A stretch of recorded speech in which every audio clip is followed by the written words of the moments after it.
Totally appropriate. Yeah, might get some dates. Yeah.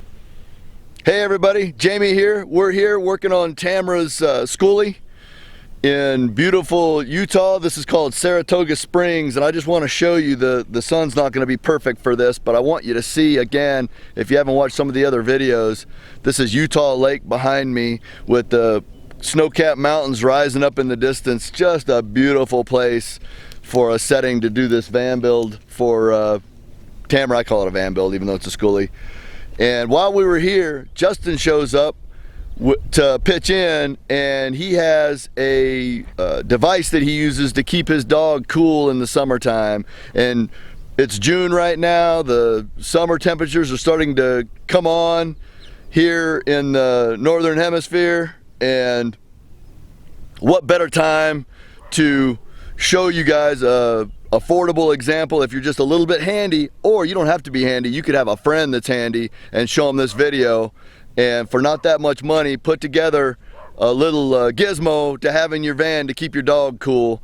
And I've run through a few of them in the past myself and tried a few things myself that have worked okay, but Justin says this thing really works well, so I want to show it to you just to kind of plant the seeds if you want to build something like this for yourself. And with that, I'm going to go ahead and introduce you to Justin, and I'll go ahead and let you know up front that when I came over to video this, he mentioned that the power cord wasn't working as of this morning, and he hasn't really looked at it yet, but I don't want that to get lost in the fact that this is a really good device and a good build, so I want to show it to you anyway. If we can get it to go ahead and get that cord to work, we'll get it running and show you the demo. But I've used similar stuff to this before. I really like things like this, and so I believe in it even if the power cord doesn't work. With that, I'm going to go ahead and introduce you to Justin.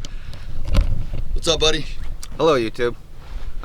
So yeah, I've seen a lot of swamp cooler devices on YouTube and didn't quite like them and didn't quite think they worked really well. The principle of the swamp cooler is the same no matter what size, no matter where it is. So I built one that had a much stronger fan on it. It's very rudimentary now because I just kind of threw it together with parts I had. I'd like to redo it, make it a little more slimmer, a little bit more nicer. But as you can see, I start off with just a tote and cut holes in the sides, put the vent screening on there to help keep the water from coming out. I wanted to find something with straight sides instead of tapered, because the tapered will allow the water to come out of it. And then this is just insulation, the 1/2-inch foil backed insulation on it, and I used a lot of foil tape because I really like foil tape. ISO, poly ISO, is that what it is? Yeah, they're really inexpensive stuff at the hardware store. So open it up a little bit. Like I said, it's standard swamp cooler construction. This is a fairly large pump. I didn't need such a big one, but it's what I had. And so turn the pump on, it runs the water around the pipe and wets the matting, of course, as usual. And then can't really see too much of the inside on how I got it wired. But it's a squirrel cage fan out of a minivan, which you can get any junkyard for less than 20 bucks. And of course all this equipment in here, the pad, and you get a pump for probably 5-10 bucks on Amazon. The whole build's less than 40, I would say. All right, so let's run through some of this stuff. Let's leave the lid off for a minute if we may.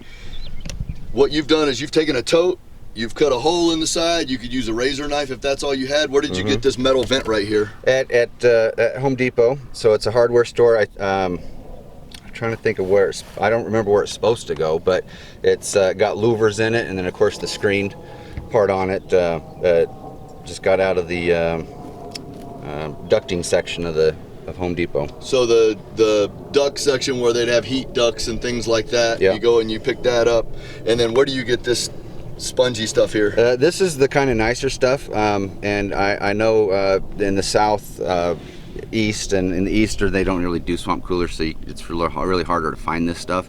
But again, just any in the springtime they start getting out their air conditioners and swamp coolers, and this, you get this in a sheet that's probably like 3x4. What do you ask for? Like swamp cooler repair parts? Yeah, anything swamp cooler related. I think it's technically called swamp cooler matting. Okay. They also make it out of what looks like sticks of straw. which is I think this is the higher grade stuff to hold the moisture and stay wet, more like a sponge. Okay, so you've got a pump down here. What pump is this? What would this originally be for? I think it was for a pond. I have had it for years and don't really remember where I got it. But it's, like I said, it's a little bit bigger than it needs to be. Obviously this hose is way bigger, but it's what I had on hand. But any submersible 12 volt pump would work. So 12 volt submersible water pump, and you've got some hose on here. This looks like 3/4 inch hose you can get at the hardware store. You put it in and then you poke little holes with your drill all along here. Just a push pin. Yeah, I used a push pin right underneath. And yeah, if you don't have a whole lot of tools, you know, razor blade would cut the holes in the sides, punch holes, and I zip tied it on in place. And so it didn't really take a whole lot of, I guess, skill, or I had to crimp the end there. You pinched it off so more water will come out of the holes instead of just running right through the whole thing. Yeah, because this line's way bigger than it needs to be. But if I didn't have that, then yeah, then it wouldn't come out the holes. It would just come right out the end and circulate. You can also get a plug for this while you're at the hardware store. If you just show the guy, you know, tell him what you're doing. Show him the hose, or have him take you to the hose and now say, I need a plug to go in it. He'll give you a plug that'll stick right in there. You can put a hose clamp on it, whatever. He's just showing you a cheap way that he did it. So you fill it up with water, you got your 12 volt pump going, you've wired a couple of switches in. What if somebody doesn't know how to do switches? Well, you could just go with an on-off with the fan, but since this fan came out of a minivan, it's a 3-speed fan, and I didn't have a 3-speed switch, so I had a 2-speed, and it did take a little while to figure out which wires went where, but once I did, then I hooked it up to low speed and medium speed for the switch. Sometimes I hook it up to medium and high, and medium and high is still really a lot of airflow because it's squirrel cage fans are really efficient and do a really good job of moving a lot of air. That's a good point. These blowers produce a lot of airflow. And can we see that underneath again? Yep. Because I don't have my head wrapped around how they're going to do that. They just mount this blower in here. What, did you mount it to the roof? I just taped it on the entrance. That's the only way it's attached. Okay, so you taped it into the entrance with your 3M tape. Yeah, and you wired it in with your plugs. If you guys don't have a cigarette lighter type plug like this, it's okay. If you're just rigging this up with an old extension cord that you have around, it's okay.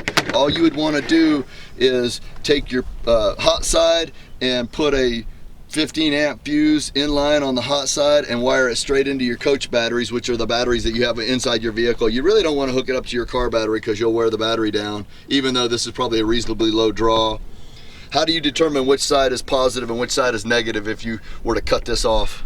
Well, a lot of these come apart. There's a screw in this one, and very carefully take the screw out, take it apart, and you can see which the end that's on the other side of the fuse is going to be the hot. Which is in the center. Yeah, the center. There's a fuse underneath this, and it goes down to a wire where it's soldered on, and that one was hot. And this particular one one of the wires has a white line on it.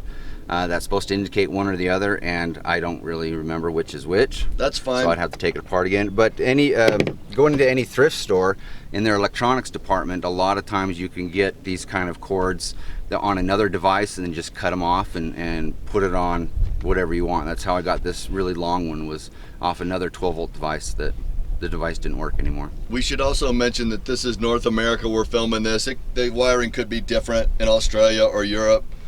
But if you get these wires crossed and you get them polarized the opposite way, what's going to happen? It just won't work. Well, would the blower blow in the opposite direction instead?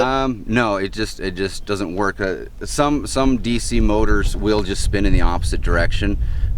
This one just didn't work. So just kind of switched it and it worked. We're not talking about any kind of major catastrophe, burning your house down. No fires, no explosions. It didn't ruin any of the devices. It's a really simple device, just a DC motor. Let's say somebody doesn't know where a junkyard would be to go get that blower. They could go to either Amazon or they could go to whatever automotive website they choose and just type in what to get that motor sent to them in the mail. Type in a squirrel cage blower fan. Or like I said, I got this one out of the minivan, but any squirrel cage or high CFM fan will work. You can get the blowers brand new at any auto parts store. It doesn't matter. You just tell them a squirrel cage blower fan, and they'll find one that works for you. What's it going to cost? New, it's probably going to cost quite a bit. If you don't know where, no ballpark idea. Okay, I'm going to guess it's going to be about 40-50 bucks, but I'm just guessing off the top of my head. So we're not talking like 300 or anything, but if you can get it at a junkyard, that's better. Go to these websites, check them out. You don't have to have the biggest and best. It's just going to blow some air, and all these blowers blow pretty good. And you went ahead and decided to hook yours up to some switches. Let's talk about that a little bit. Yeah.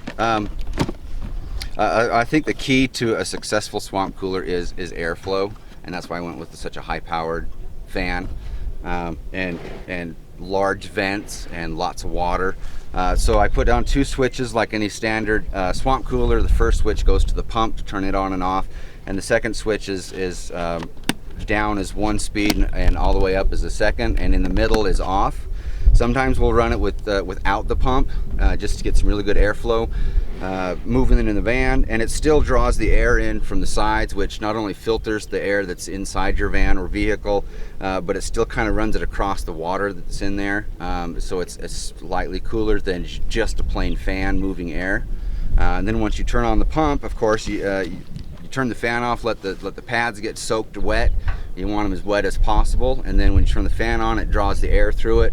And for those of you not familiar with swamp coolers that use evaporation, and anytime you evaporate water, it drops the temperature of it, and it blows out just nice cold air. And I've got a fridge now, but when I had a cooler and we'd buy a bag of ice and it got down pretty low and it's time to get another bag of ice, we would just pour the cooler into the swamp cooler and would have ice water in there, and that dropped it even more, which was really nice. It was almost air conditioning quality of cold air. And we put this between the seats, blowing towards the back, towards the bed, and that made it really nice to be able to sleep at night without being all sweaty and hot. And we also left it on when we go into the gym to take a shower and whatever, or groceries, and we have a dog that would keep it really nice and cool in there for him. What kind of a temperature would you hazard a guess as to what the difference in temperature this would make on the inside of your vehicle? A difference of temperature. Now, I'm not a very good judge of things like that, but I would guess at least 40 degrees. Wow, that's a lot. Yeah, well, let's say, especially when you put ice in it. Okay, so with the ice. Yeah.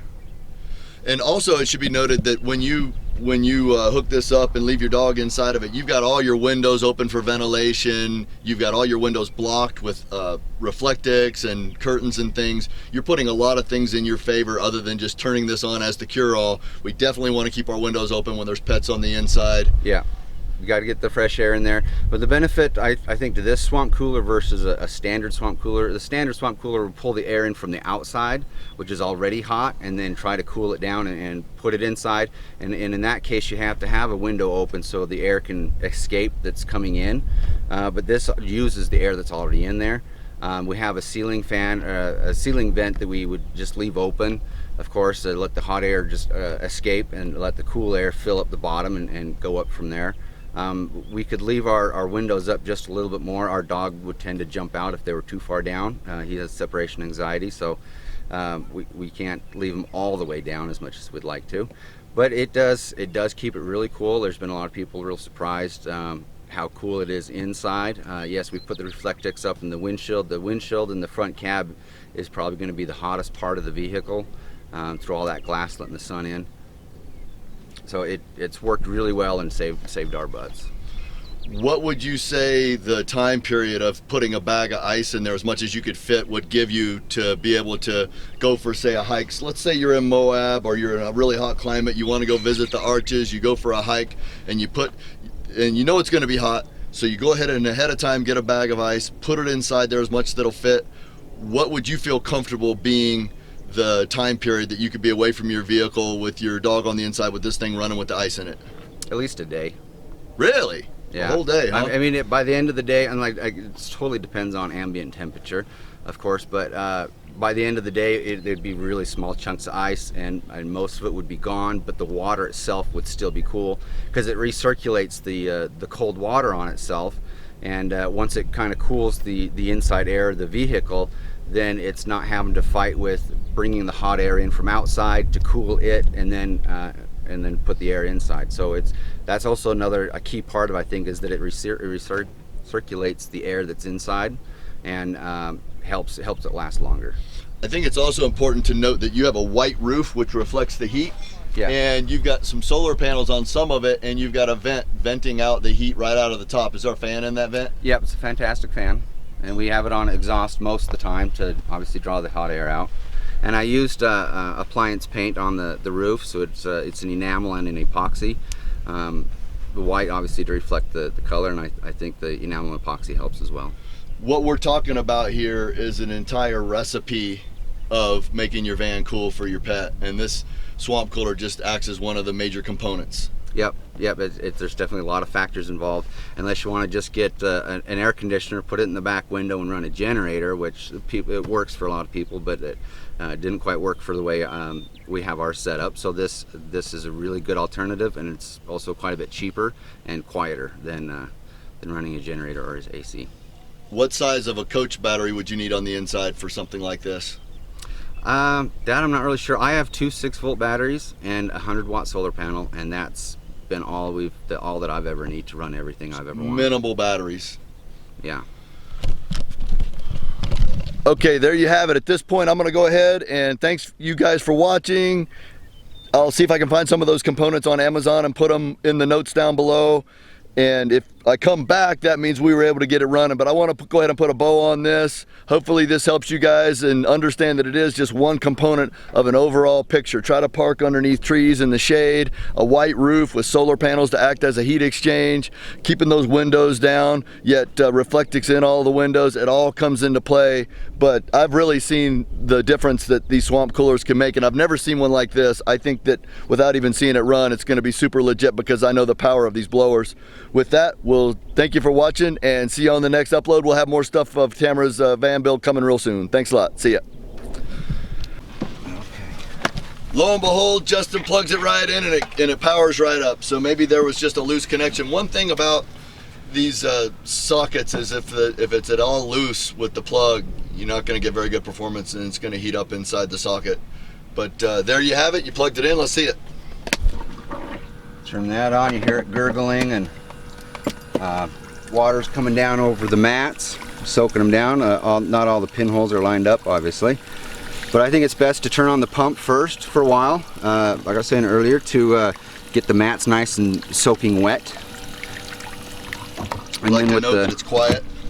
Yeah, and you can get inexpensive pumps that are quieter than this, and then the 2-speed fan blows it out.